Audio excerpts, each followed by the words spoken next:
Hello! Lord of the Rings, The War of the Rohirrim came out on the 13th of December 2024. I got with some friends who watched the movie and I was very excited going in, but coming out I was not excited. No. As I walked out of the cinema, I thought, did this movie really have to exist? Did Warner Brothers and New Line want to keep the rights so bad that they made this movie?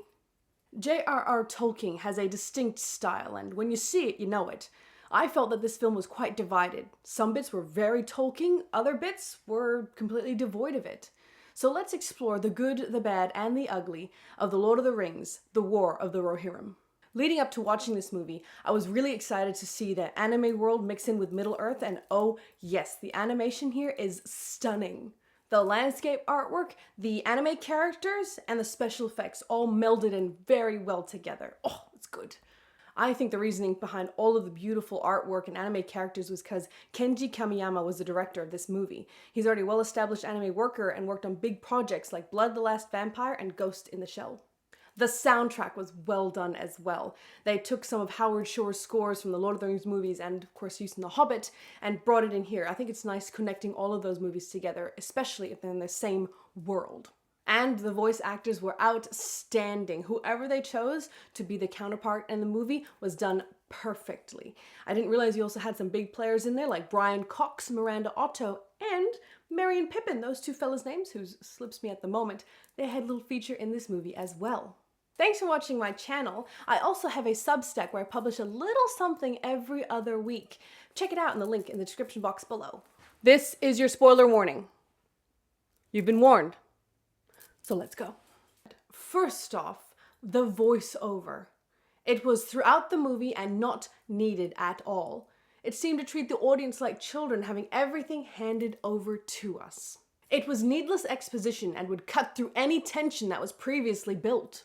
I felt that enough was explained through the animation well enough that if we removed the voiceover, the film would be at least 30% better.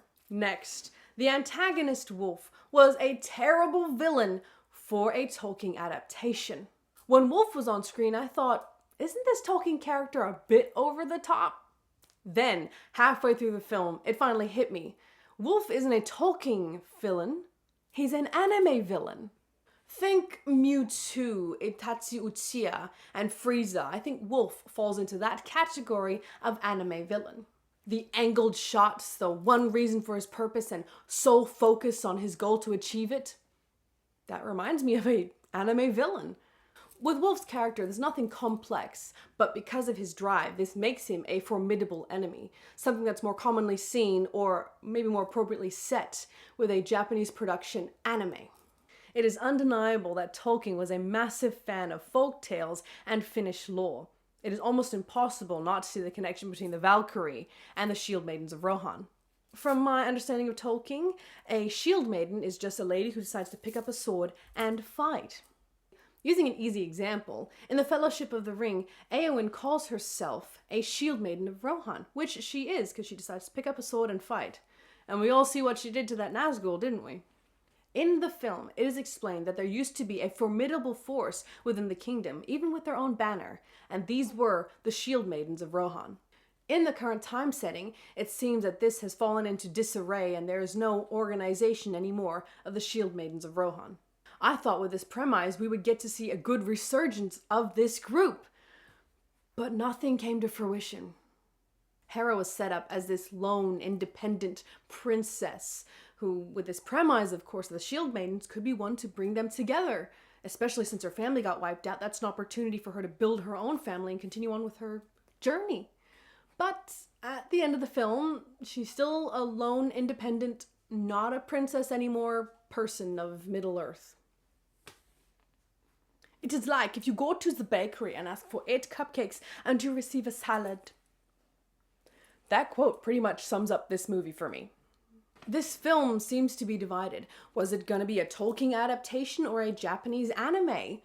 Since it wasn't decided what it wanted to be, it went for both and failed in both categories. The movie did state that it was an adaptation of Tolkien, but the lore's been around for a while, the fans are set, and also those 3 films by Peter Jackson have set a high standard. So there's a certain expectation there, which was not met. I suppose my expectations were here, and that marred my vision for going in to watch this movie. So if you were going to watch it, I'd recommend having a few drinks to correct the vision while watching War of the Rohirrim. Well, thank you for watching, and I hope to see you again in the next video. Bye bye!